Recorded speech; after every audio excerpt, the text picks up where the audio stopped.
My parents said there wasn't enough space for me at the family retreat. They told me to sit this year out like I didn't belong. Then they invited 118 people.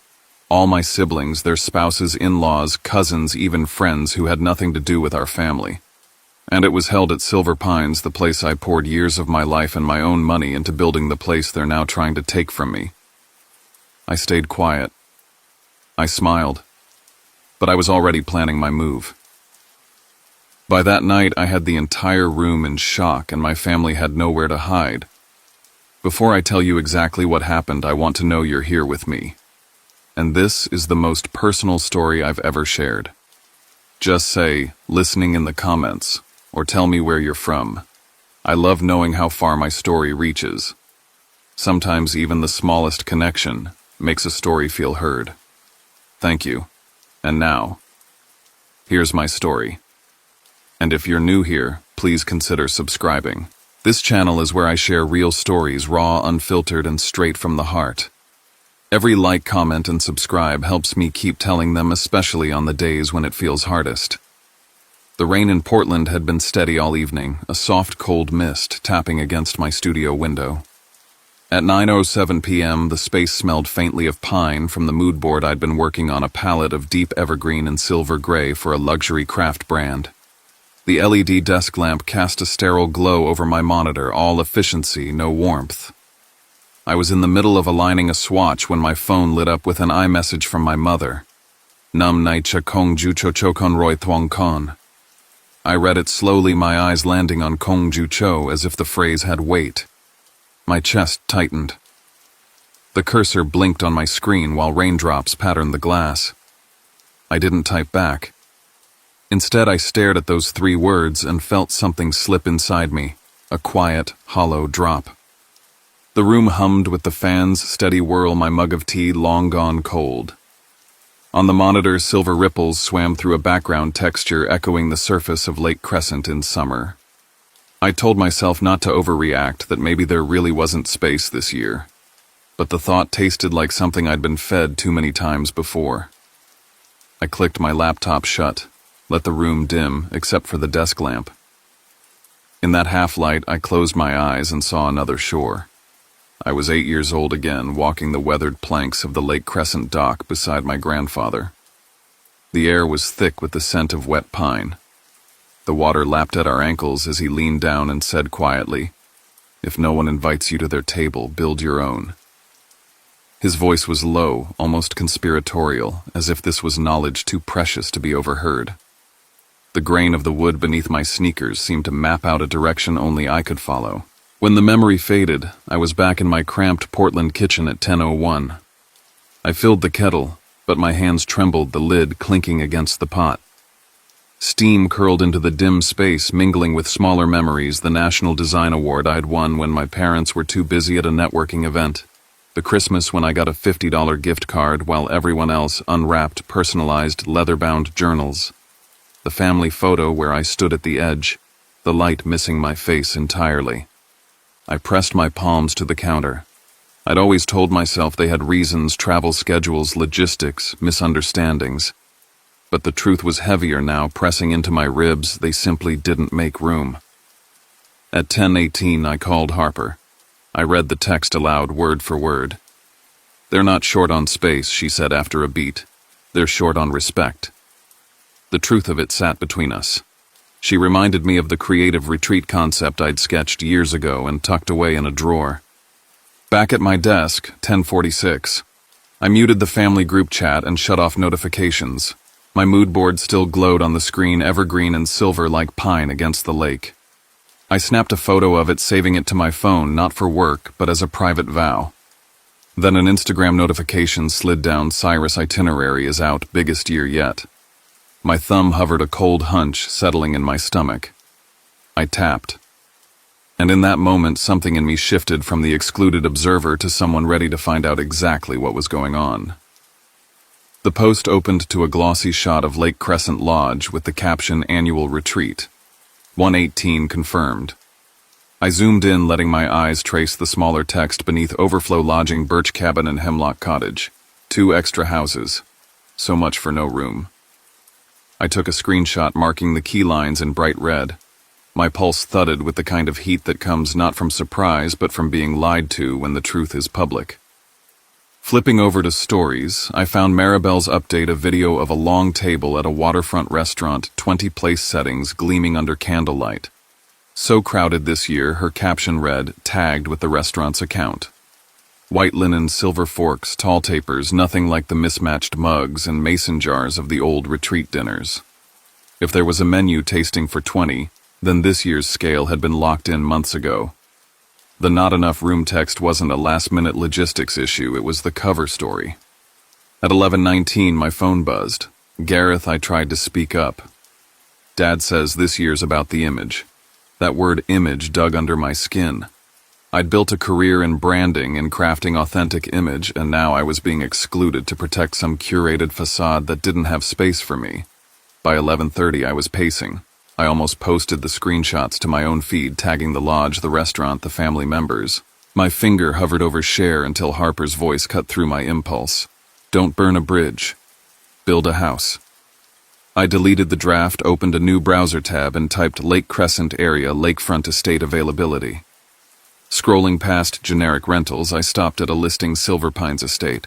Photos unfolded, glass walls facing the lake, a private dock, an open kitchen with long counters meant for shared meals.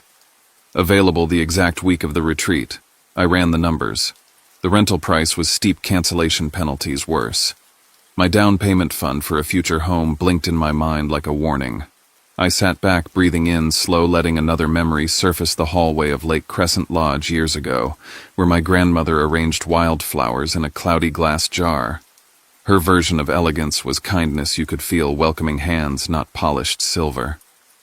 That was the kind of gathering I wanted to bring back on my own terms. At 11:52, I bookmarked the Silver Pines page, leaving it open beside my savings spreadsheet. The idea was dangerous, but it pulsed with possibility. Tomorrow, I would call my mentor. Tonight, I let the thought settle. I was done fighting for a seat at their table. It was time to build mine. The morning was still damp from an overnight drizzle when I stepped into Willow and Grind, my corner cafe in Portland. The clock read 7:42, and the air carried that familiar mix of fresh espresso and wet pavement. I slid into my usual seat by the window laptop, open a spreadsheet already waiting for me. Numbers filled the cells. Silver Pines, rental fee, insurance, catering, workshop supplies, speaker travel, plus a 15% contingency column. My savings account balance sat in the top corner of the screen like a silent question. Is this worth it? I thought of my grandmother's hands arranging wildflowers in that cloudy jar on the lodge table. That image settled the matter. I closed my eyes for a second, breathed in the scent of the coffee, and began locking in the budget. At 8:15, I was on a video call with Professor Alaric Vaughn. His lined face appeared against a wall of bookshelves, the morning light catching the rims of his glasses. I explained the plan in detail, why I'd chosen Silver Pines, what I hoped the retreat would stand for. He leaned back, folded his hands, and said, "Don't waste yourself on direct confrontation. Design a space where people leave better than they arrived." I wrote it down in bold across the top of my notebook: build, don't retaliate. By 9:02, I was staring at the confirm reservation button on the Silver Pines booking site. My cursor hovered for a heartbeat before I entered my card details, agreed to the cancellation penalty, and clicked. A second later, the confirmation email landed in my inbox. I starred it, printed it, and pinned it to the studio wall. There was no turning back now. From 10:30 until just after lunch, I was in a rhythm, naming the retreat Creative Horizons, sketching a horizon line where wood grain met lake ripple, building a palette of deep pine lake silver and a fire-lit amber accent. I set the typography in a clean grotesque for headers and a warm serif for captions. A private landing page followed, 3-line mission statement, proposed schedule, RSVP form. With each kerning adjustment, my breathing steadied. Here I was in control. At 1:15, I began the guest list. Harper, of course, as co-host. Troy, my nature photographer friend. Miranda, who could throw clay on a wheel and hold a room spellbound. David, who taught breathwork like it was an art form. 2 craft brand founders. A gallery curator. From my family, only Isolde, whose empathy was rare, and Gareth, who had quietly supported me before. No one was invited purely for status. On the studio wall, I taped a yes-no board, each name paired with a short note why they belonged at my table. Emails went out at 2:00 personal warm each with the site password dietary form and a note to bring hiking boots. This space is for those who respect it, honor each other, and share honestly, I wrote at the close. At 2:37, Harper called. What's your kitchen plan? Insurance rain plan, she asked, ticking off each potential failure point. I added them to the checklist. She suggested Lucian Hart, the private chef who'd run campfire feasts up the coast. Then at 3:12, an unfamiliar email subject line slid into my inbox: vendor conflict notice row event. The sender was a regional service company near the lake. The message was vague. Certain suppliers may have scheduling and policy conflicts. I filed it under handle later. I wouldn't let it derail the build. By 4:05, the first replies were coming in. Miranda promised to bring her portable kiln. Troy pitched a sunrise photography walk. Isolde wrote, I'll be there. I miss our grandparents. I understand you. Then a private message from Gareth, I'll come for one day. My choice. My hand tightened on the phone. My eldest brother had never broken ranks with our parents before. At 10:40 that night, I wrote 3 lines on separate cards and taped them beside the confirmation email: don't ask for a seat. Build the table. Don't retaliate. Create. Don't stand alone. Connect. The last thing I saw before bed was Maribel's new story, a sweeping shot of the Lake Crescent shoreline. Then just for a second, the carved wood sign of a lakeside restaurant. My branding-trained eye caught the logo of a supplier in the frame. I screenshotted it. Something told me this detail would matter later. The first Monday of Creative Horizons broke bright and clear sunlight slicing through the tall pines that ringed Silver Pines Estate. The lake below was a smooth sheet of silver blue. By mid-morning, the air inside the main room was fragrant with cedar and coffee. Guests milled between the open kitchen and the workshop tables, their chatter blending with the soft notes of an acoustic guitar. We had just wrapped a session on brand narrative when Harper slipped in from the deck, her expression taut. She leaned in close and murmured, You need to see this. She handed me her phone. The post on the screen was from Brian, my other brother. Some people think renting an expensive house means they've made it. Hilarious. The photo beneath was the lake unmistakably crescent with the hashtag real value. The comments were worse, thinly veiled jabs from other relatives, each one meant to land in my lap. A faint vibration started in my chest, anger threaded with the ache of recognition. This wasn't about property or prestige. It was about drawing lines in the sand in public. I locked the screen and set the phone on the table.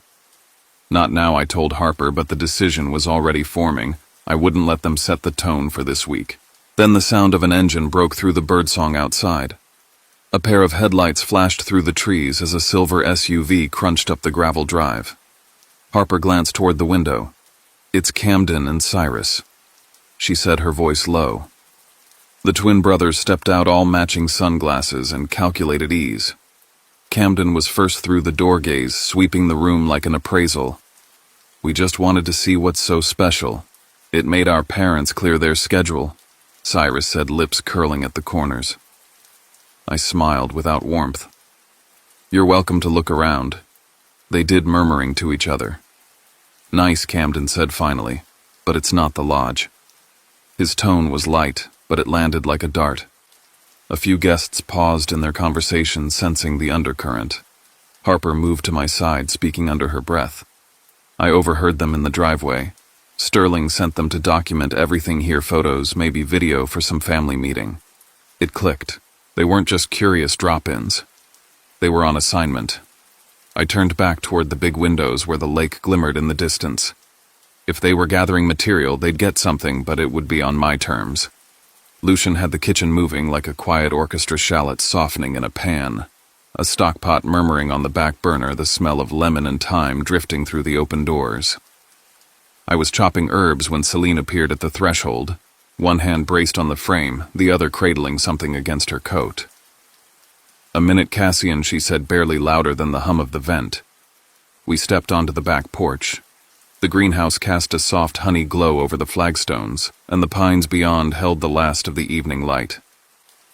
She watched the lake for a long breath before turning to me. "There's something you need to know," she said. "Your grandparents intended Lake Crescent Lodge for you, not for your parents." For a second, I only heard the shore, that hushed tap of water on rock. "That isn't what the will says." "Because Sterling persuaded them to change course at the last moment," she replied. "He told them you weren't steady enough to manage it. They never stopped loving you for what you are, but they were swayed. They kept the prior agreement anyway, tucked away. I kept a copy." She reached inside her coat and produced a thick envelope worn soft at the corner's edges, smoothed by years of handling. Inside, parchment-colored pages bore the familiar signatures in a fountain pen blue I'd seen on old birthday notes: Robert Collins, Eleanor Collins. My name set plainly in the center of a sentence that placed the lodge in my hands. Heat climbed my neck and settled behind my eyes. This wasn't just about a building. It was about the quiet erasure of a path I was meant to walk. The porch boards felt unsteady under my feet, as if the lake had lifted to meet us. "I didn't show you because I wanted you to build your own life before you shouldered theirs," Celine said. "But what I've seen here, these people, this house, the way you've made room, I believe you're ready to carry both." I slid the papers back into the envelope, careful not to crease anything, and pressed the flap closed. "If this comes out," I said, "there won't be a way to pretend we're fine." "Pretending hasn't kept you safe," she answered. "It only kept you quiet." When I returned to the kitchen, Harper read everything on my face. We stepped into the pantry and I told her what Celine had shown me. She listened with her arms crossed, jaw set. "This is going to shake the whole tree," she said. "Not just your parents. Everyone in that dining room, friends, clients, will have to pick a version of who you are. If you share it, do it on your terms and with a plan." Before I could answer, my phone buzzed. "Isolde, be careful. Mom and Dad want a family meeting at Silver Pines to clear things up. They're on their way to you. Probably tomorrow. I'm sorry." I stared at the message, then at the envelope in my hand. It felt like a key and a live wire at once, access and ignition in the same package. I tucked it inside my office drawer and turned back to the service, putting on my host's face as guests drifted toward the table. Every glass I set down, every napkin I folded smooth, carried the quiet knowledge that nothing about this week would be small again. When the last dessert plate left the pass, I stepped outside alone. The lake lay silver and still under a lifting moon. The air smelled like wet bark and lemon zest. I pressed my palm to the railing and felt the grain bite back. I had asked for a seat. I had built a table. Now I was holding proof that the original room was meant for me all along, and that came with a cost I could already feel in my bones. There would be no more sidesteps. The next conversation would be straight through the center. By late afternoon the next day, the sky had bruised over, wind threading through the trees hard enough to rattle the glass. A text from my father arrived at 3:11. "We need to meet in the main hall. Family only. Not part of your retreat." Word traveled faster than wind. Guests exchanged looks as a procession of familiar faces filed through the doors, my parents Camden and Cyrus Bryan already carrying a manila folder like a prop, others behind them in a tight cluster. There was no attempt at discretion. Their entrance was the point. We gathered in the main room. The long windows turned the lake into a dark sheet of metal. Sterling planted himself near the center, shoulders squared. "Cassian," he began, "we need to make clear in front of everyone here that you are not replacing the Lake Crescent tradition with this alternative. Some people have misunderstood what you're doing." Before I could answer, Camden cut in, hands spread as if he were soothing a client. "And we should address why you've opened what should be family space to outsiders." A few guests shifted in their seats. Harper stepped to the back of the room where she could watch the door. I kept my voice even. "Silver Pines is my lease, my liability, and the people here are invited because they respect this place. That includes you," I said, and it landed between us like a challenge. Brian stepped forward, the manila folder already open. "Let's not pretend this is altruism," he said. "You're using our last name to run a business week. We have invoices that say as much." He held up printed pages, catering estimates, rental equipment, quotes a copy of my insurance binder, triumphant as if he'd found a smoking gun instead of the due diligence I'd built into the budget. I didn't reach for the papers. I recognized the service names on the headers, including one that matched Maribel's story from the lakeside restaurant. Somewhere behind Brian's posturing, I could smell the vendor email I'd flagged the day before. These show that I'm paying for other people to eat well and that I insured everyone under my roof, I said. If there's a crime in being prepared, I guess I'm guilty. A rustle moved through the guests, some amused, some appalled. My mother's mouth tightened. Then Isolde stepped forward, palms open. Dad, she said, last month you called the retreat silly pageantry and said you wished you could skip it. Now you're here complaining that Cassian's event threatens it. Which is it? Her voice was steady, bewildered, brave. The room cleaved. Some of my siblings lined up behind my parents without words, arms crossed in a mirror of Sterling's stance. Others, friends, collaborators, leaned toward Isolde as if empathy itself had a gravity. Camden glanced at Cyrus, then back to me. This isn't just about tone, he said. We've retained counsel to review the chain of title here.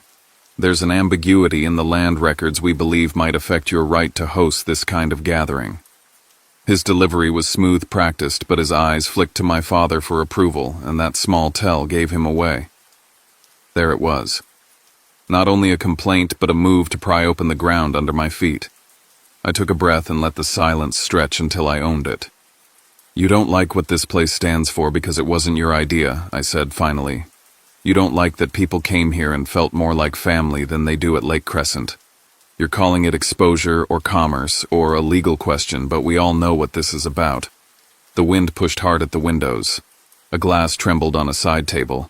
Somewhere down the hall, a door thunked in its frame. My father's voice dropped. We built a name that means something. You don't get to trade on it for your personal projects. I looked around at the faces, Harper's steady, Troy's alert, Miranda's kind, the founders who had trusted me with their brands, the curator who had given me my first showcase. I'm not trading on anything, I said. I'm building on the legacy that made me possible. If you think that's an offense, I can't help you understand. For a moment, no one spoke. The only sound was the wind and the low creak of the beams. I could have ended it there, let them march out, satisfied they'd dropped their warning. Instead, I walked to the front of the room and set my hand on the back of a chair, feeling the wood's cool curve under my fingers. You asked for a meeting, I said. You got one. Here's mine. Tonight, I'll speak to everyone in this room, family and guests. I'll explain what this week is and what it isn't. And I'll show exactly what I've paid for and why. If you want to stay, stay. If you want to leave, leave. But we're not doing this in half statements and drive-by accusations. My mother looked at my father. Brian's folder drooped just enough to betray doubt. Camden and Cyrus exchanged a quick glance, calculating next moves. I didn't wait for their permission. I turned to Harper. We'll need the main hall at 8, I said. She nodded and started moving, already in logistics mode. The guests, sensing an ending, rose in pockets and drifted toward the doors, voices low, the room loosening around the edges.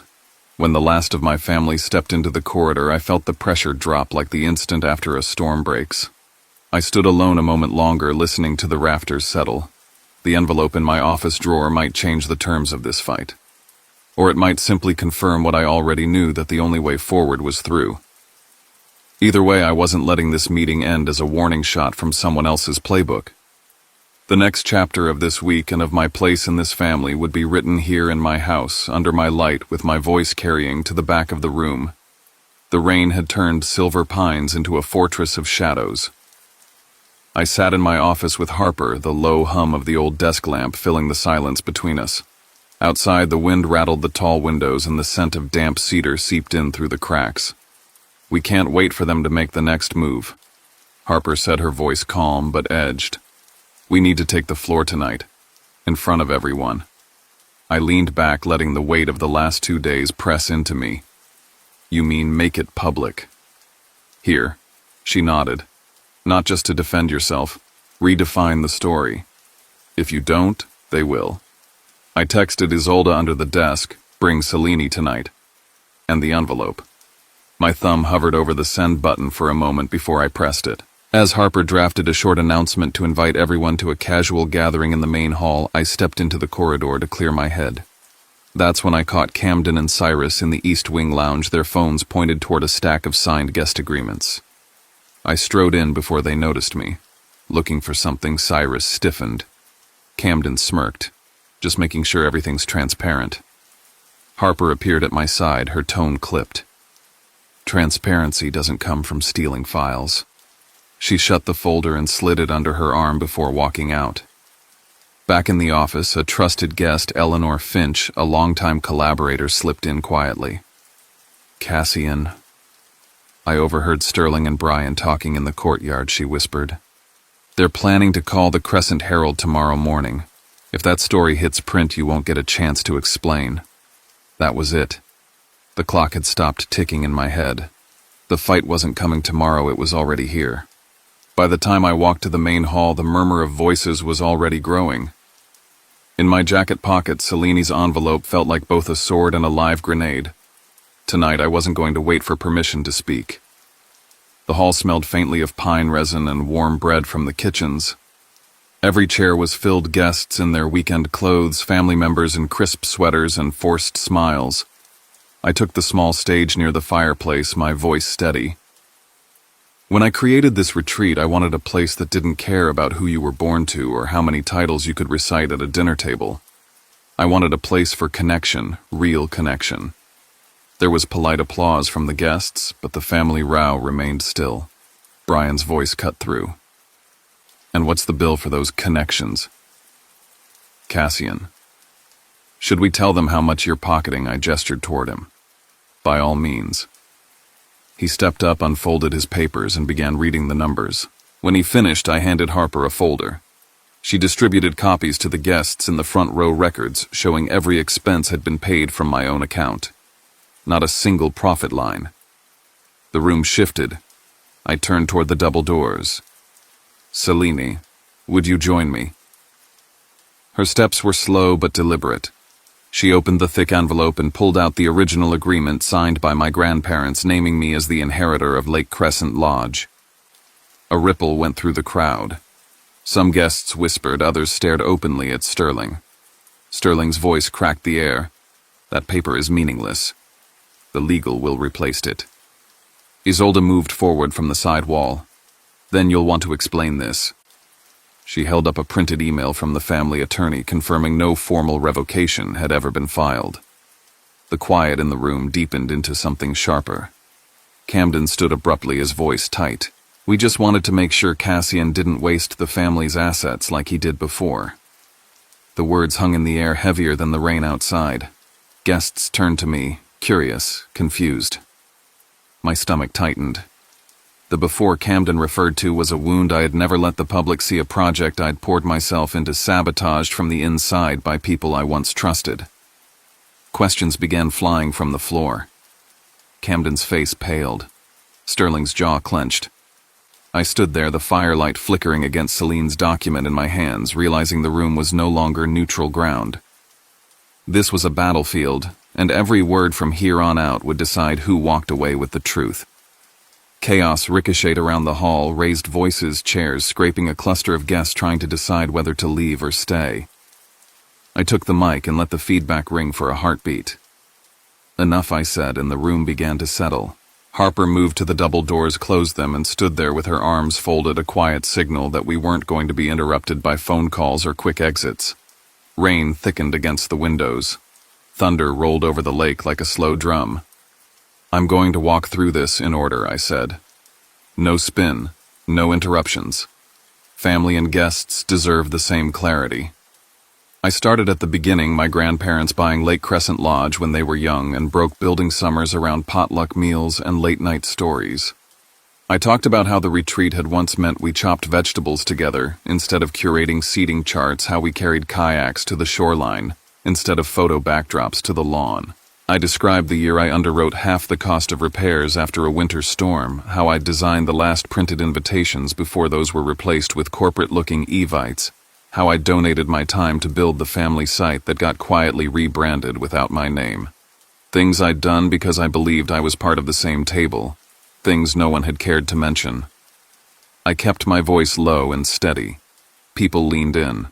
Then I cued the first set of images to the screen behind me. 5 years ago, I said an outside buyer approached my father. A slide deck appeared, emails I'd pulled from an old thread I'd been copied on by mistake, a meeting agenda stamped by a hospitality conglomerate, my father's message thanking them for their term sheet. The sale didn't go through, I said.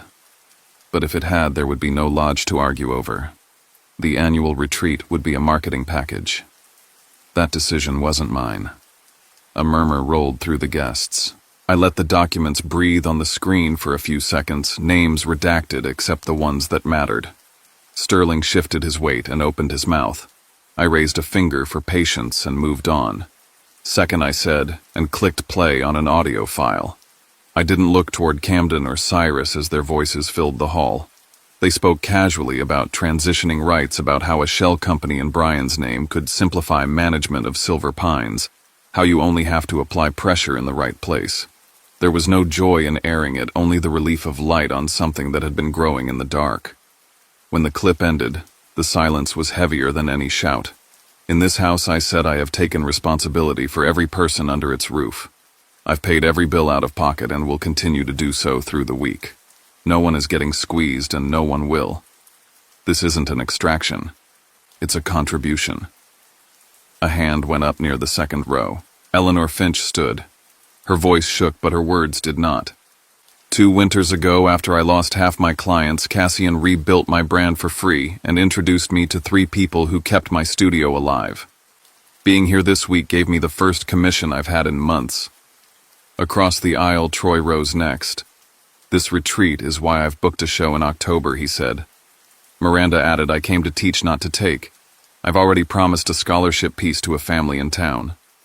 One by one, guests stood not to flatter me, but to name the ways they had been helped by the work we were doing, by the room we made, by the energy in the air. I waited until the wave of voices eased. Then I took the envelope Celine had given me from the table, slid out a single page, and held it up. There's one more thing, I said. My grandfather's addendum. It's not the will, but it is his intention in his own hand. It says Silver Pines should be stewarded by me for as long as I'm able, because I swallowed, because I have a way of bringing people together. I set the page down on the lectern and looked at my father. His face was set so hard I could almost hear the grind of his teeth. He started toward the front, words loaded in his eyes, but I lifted the mic and shook my head. You'll have your turn, I said. Tonight isn't a trial. It's a reckoning with what's actually happened. No one spoke. The rain softened. The thunder moved farther off. I scanned the room. I know what comes next can be expensive, I said. I also know what it costs not to stand up when the moment calls. If we end up in court, so be it. But I would rather we fix this as a family and leave the lake out of it. The last sentence hung in the stillness. My father didn't answer. Brian looked down at his folder as if it had turned to stone. Around the room, guests sat with the kind of attention you don't get twice. I understood there would be paperwork later, and lawyers, and maybe headlines. But for the first time all week, the story belonged to the person actually living it. I lowered the mic. Thank you, I said. We're done for tonight. Harper opened the doors. People filed out without chatter. The storm for now had nothing left to say. Morning rose clear and bright, yesterday's weather rinsed from the sky. The lake glittered as if nothing had happened.